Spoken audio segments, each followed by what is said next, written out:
वाह, अब आगे वाला देखो, वाह क्या जूदो करम है शहे बतहा तेरा। वाह जिंदाबाद। बतहा का बादशाह आका की तरफ ये शेर है, कह रहे हैं वाह क्या जूदो करम है शहे बतहा तेरा, और नहीं सुनता ही नहीं मांगने वाला तेरा।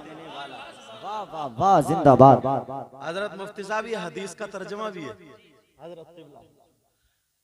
तो इसको थोड़ा और आसान कर दूं, जैसे आपसे कोई मांगने को आए तो आप ये कह नहीं, लफ्ज नहीं आ गया, क्या आ गया, नो। नो का लफ्ज ना बोलते हैं नो। अभी कारी साहब, क्या नाम है, कारी अजमत साहब यस बोल रहे थे, तो उसका उल्टा जो होता है नकीस, क्या, नो, नफी। तो आपसे आपके बच्चे ने मांगा अब्बू 10 रुपए दे दो, नहीं। माँ से मांगा नहीं, तो ये लफ्ज नहीं कहते हैं आका की बारगाह से जिसने जब जो कुछ मांगा तो आका की तरफ से लफ्ज नहीं सुना ही नहीं गया।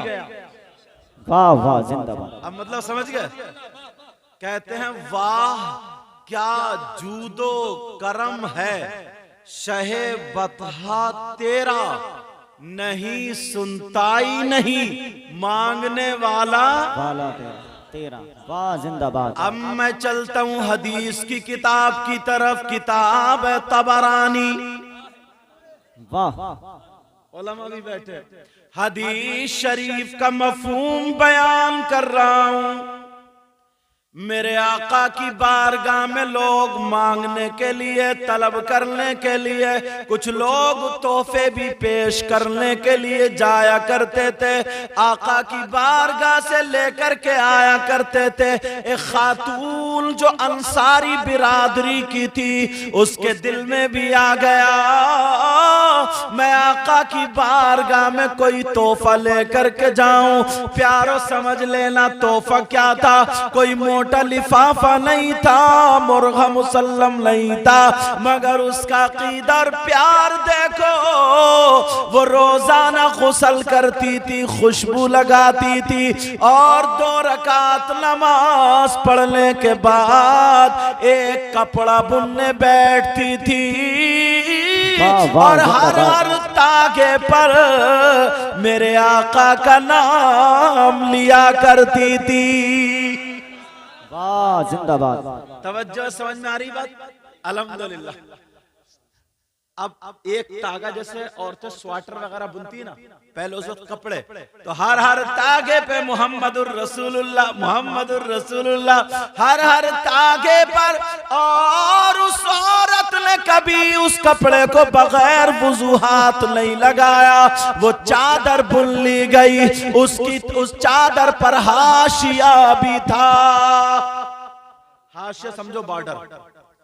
ये मेरा रुमाल देख रहे हैं, तो ये कनारी जो बनी हुई है, समझे, उस पे वो भी था। हदीस में आया, उसका जिक्र इसलिए बता रहा हूं। अल्लाह अल्लाह, वो चादर को उसने जो आका के नाम से बुनी, उसने तय बनाई। अब इंतजार करने लगी, किसी दिन आका की बारगाह में पेश करूंगी, मगर आती है बगैर वुजू से हाथ नहीं लगाती है। उसने चादर की तय बनाई, और बनाने के बाद आका की बारगाह में हाजिर हो गई, और कहने लगी प्यारे आका, सारी दुनिया से निराले आका, ऐ आका, मैं आपकी बारगाह में हाजिर हुई हूँ, तमन्ना लेकर के आई हूँ, आरज़ू लेकर के आई हूँ। आका मेरी तमन्ना को, मेरी आरज़ू को वापस ना करना। आका आपकी बारगाह से कभी कोई खाली हाथ नहीं गया। आका मैं भी आई हूँ, तमन्ना की लड़ियां पुरो कर लेकर आई हूँ। मेरे नबी बोले साफ साफ लफ्जों में कहो, आका ये चादर मैंने अपने हाथ से बुनी है, ये तोहफा है, इसे कबूल फरमा ले। वाह भाई वाह, जिंदाबाद जिंदाबाद। इसे कबूल फरमा ले। अब जब कबूल कर लिया, मेरे नबी देख रहे हैं, चुप है थोड़ी देर के लिए। वो कहने लगी, आका आपकी बारगाह से कभी भी कोई मायूस नहीं गया।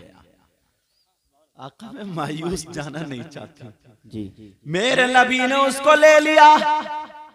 कहने लगी, आका एक आरज़ू और है। का वो क्या? कहा, आका आप इसको ज़ेब तन फरमा लेना। आसान लफ्जों में कह दूं, वाह वाह वाह। आप इसको पहन लेना। अब समझ जाओगे आसान लफ्जों में। काका आप इसे पहन लेना, इस्तेमाल कर लेना। हदीस का मफहूम बता रहा हूं मैं ये। आका इसको पहन लेना।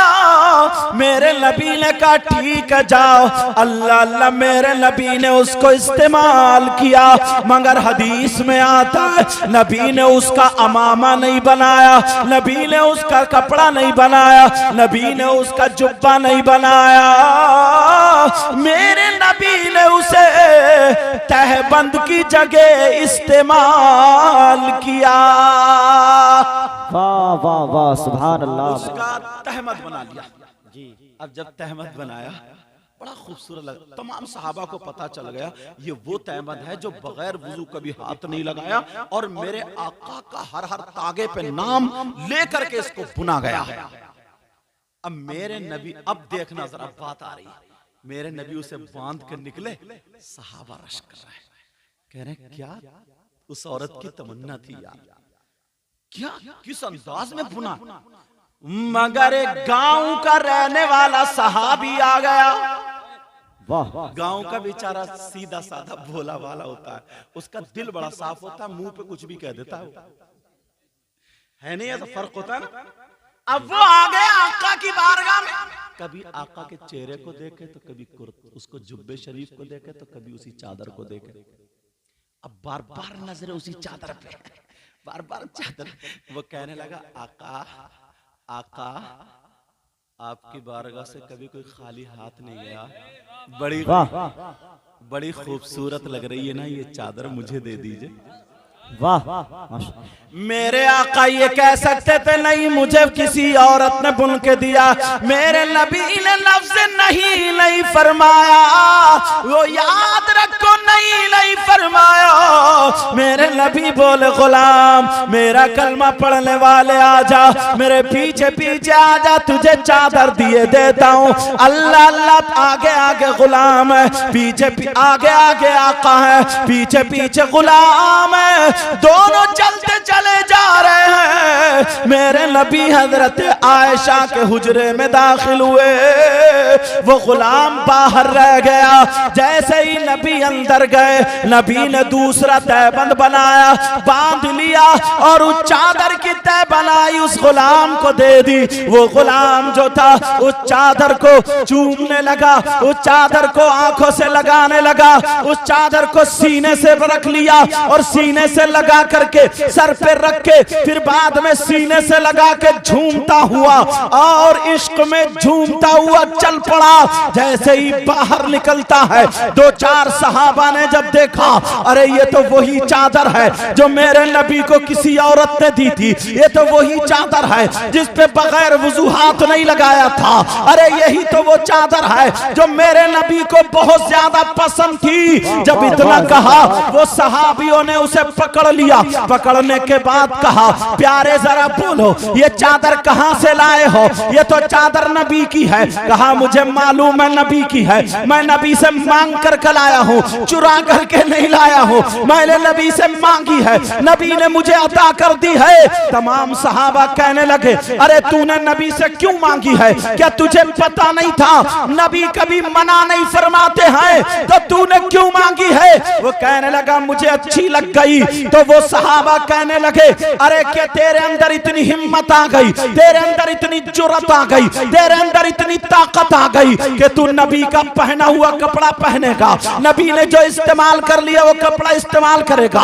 अरे नबी जिसको चाहते थे, जो नबी को कपड़ा पसंद था, तेरे अंदर इतनी हिम्मत है कि तू नबी का पहना हुआ कपड़ा पहनेगा। डींगरपुर के गयूर मुसलमानों, आज तुमने नबी की मोहब्बत में पैदाइश रसूल के मौके पर अपने घर भर को, अपने घरबार को छोड़ करके जो मैदान में आकर के बैठ गए हो, जंगल में इस रोड पे आकर के बैठ गए हो और खुश हो रहे हो, अपनी किस्मत पे जरा नाज करना। उस सहाबी रसूल का जवाब सुनो, जो गांव का रहने वाला था, जो देहात का रहने वाला था। उसने कहा भाई जरा मेरा हाथ छोड़ो, मैं तुम्हें बताता हूं, मेरे अंदर इतनी हिम्मत नहीं है कि मैं नबी का कपड़ा पहनूं, मेरे अंदर इतनी जुर्रत नहीं है कि मैं नबी का इस्तेमाल करदा कपड़ा पहनूं, मेरे अंदर इतनी ताकत नहीं है कि मैं नबी की बराबरी कर सकूं। तो फिर कहा तुमने ये कपड़ा क्यों मांगा? तो उस गांव के रहने वाले ने जवाब दिया था, ओ लोगों मैंने इसलिए नहीं मांगा कि मैं इसका मामा शरीफ बनाऊं, मैंने इसलिए नहीं मांगा कि मैं इसका रुमाल शरीफ बनाऊं, मैंने इसलिए नहीं मांगा कि मैं इसका जुब्बा या पैजामा या लुंगी बनाऊं। तो फिर क्यों मांगा? वो सहाबी कहने लगे मैंने इसलिए मांगा कि जब कल को मैं मरूंगा मेरा जनाजा होगा और आका की लुंगी का कफन होगा और मेरा बेड़ा पार। वाह, नारे तकबीर, नारे रिसालत, नारे गौसियत, मसलके आला हजरत, फैज़ाने आला हजरत, जश्न ईद मिलादुन नबी सैयद मुकीमुर रहमान साहिब किबला। नारे तकबीर, नारे रिसालत।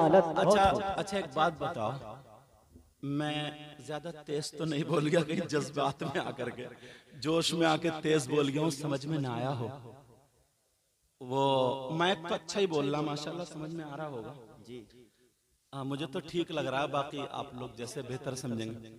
तो वो कहने लगा ना, उसका इश्क देखो, कहने लगा वो भाइयों मैंने इसलिए नहीं मांगा, मैंने इसलिए मांगा है जब कल को मरूंगा मेरा जनाजा होगा और आका की लुंगी का कफन होगा।